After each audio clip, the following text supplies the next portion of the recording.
Chapter 30. And it shall come to pass, when all these things are come upon thee, the blessing and the curse, which I have set before thee, and thou shalt call them to mind among all the nations, whither the Lord thy God hath driven thee, and shalt return unto the Lord thy God, and shalt obey his voice according to all that I command thee this day, thou and thy children, with all thine heart, and with all thy soul, that then the Lord thy God will turn thy captivity, and have compassion upon thee, and will return and gather thee from all the nations, whither the Lord thy God hath scattered thee. If any of thine be driven out unto the outmost parts of heaven, from thence will the Lord thy God gather thee, and from thence will he fetch thee, and the Lord thy God will bring thee into the land which thy fathers possessed, and thou shalt possess it, and he will do thee good, and multiply thee above thy fathers. And the Lord thy God will circumcise thine heart, and the heart of thy seed, to love the Lord thy God with all thine heart,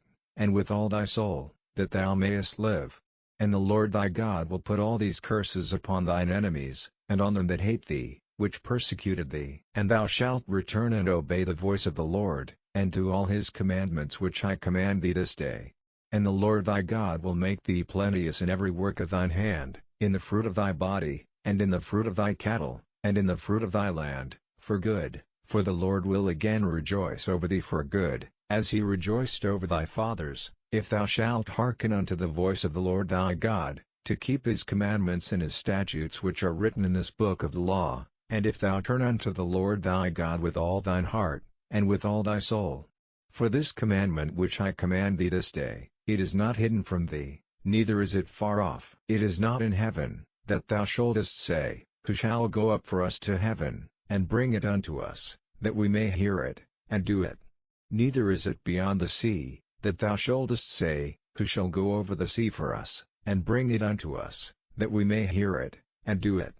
But the word is very nigh unto thee, in thy mouth, and in thy heart, that thou mayest do it. See, I have set before thee this day life and good, and death and evil, in that I command thee this day to love the Lord thy God, to walk in his ways, and to keep his commandments and his statutes and his judgments, that thou mayest live and multiply. And the Lord thy God shall bless thee in the land whither thou goest to possess it. But if thine heart turn away, so that thou wilt not hear, but shalt be drawn away, and worship other gods, and serve them, I denounce unto you this day, that ye shall surely perish, and that ye shall not prolong your days upon the land, whither thou passest over Jordan to go to possess it. I call heaven and earth to record this day against you, that I have set before you life and death, blessing and cursing. Therefore choose life, that both thou and thy seed may live, that thou mayest love the Lord thy God, and that thou mayest obey his voice, and that thou mayest cleave unto him, for he is thy life, and the length of thy days, that thou mayest dwell in the land which the Lord sware unto thy fathers, to Abraham, to Isaac, and to Jacob, to give them.